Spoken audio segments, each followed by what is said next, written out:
ជំរាបសួរអ៊ំពូមីងបងប្អូនអរគ្នាសួរច្រើនមែនតើថាស៊ីអឿងមិនបានអត់ចេញវីដេអូទៀតចឹងនិយាយទៅដូចខ្លួនឯងនឹងតារាល្បីអីមកពីណាចឹងនិយាយលេងឯងបងប្អូនចាថ្ងៃហ្នឹងគឺស៊ីអឿងមកហើយមកបញ្ចេញថ្មីដៃបុកសាច់គោកសាំងជាមួយនឹងសណ្តែកគួរចាសាច់គោទិញអស់15,000បន្លែទិញអស់5,000អញ្ចឹងយើងអស់តែ20,000ទេចាមុននឹងយកទៅបុកដែរសាច់គោគឺខ្ញុំយកទៅអាំងសិនចាបងប្អូនខ្ញុំ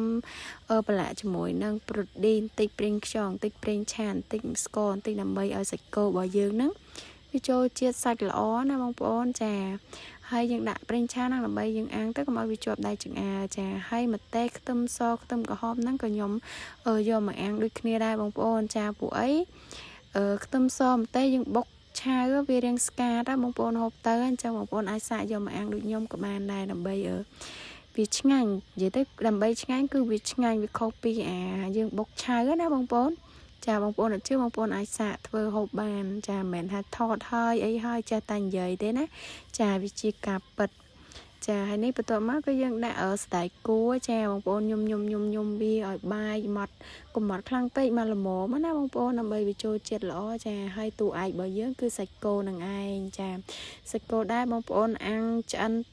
តិចក៏បានឆ្អិនខ្លាំងក៏បានតាមចំណូលចិត្តបងប្អូនតែខ្ញុំយករៀងឆ្អិនខ្លាំងទៅព្រោះខ្ញុំអត់សូវចូលចិត្តនៅឈាមទេ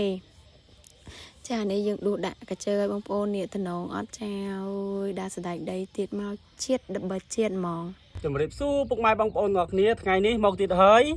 ដូរពីរសជាតិមាន់ដុតគោដុតមកបុកសាច់គោម្ដងអូខេសាកមើលសិន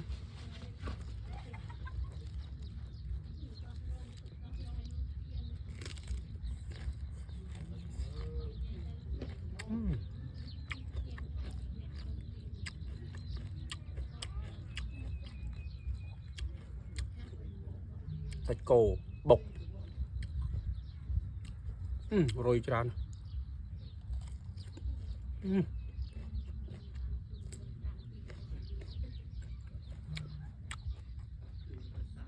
បងប្អូនអស់លុយតិច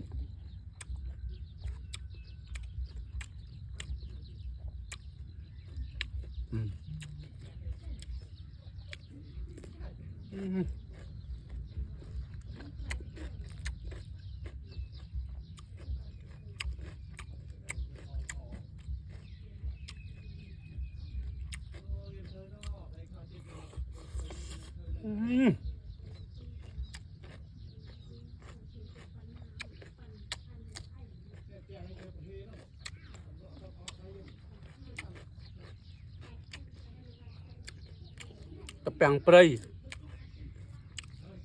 បងប្អូនអើយមើលតែមាត់ពូខ្ញុំតើលោកអើយឲ្យតែរឿងថារបស់ឆ្ងាញ់គឺទុកចិត្តលើពូខ្ញុំចាមើលឲ្យតែបានហៅមកថតនិយាយពីមាត់ញាប់មកេងចាទុកចិត្តទ្រាំបានបងប្អូនដាក់មួយដែរសិនចាចុងក្រោយនៃវីដេអូអរគុណដល់បងប្អូនអរគ្នាកុំភ្លេចជួយ like page like share វីដេអូនេះម្នាក់មួយផងណាអរគុណបាយបាយ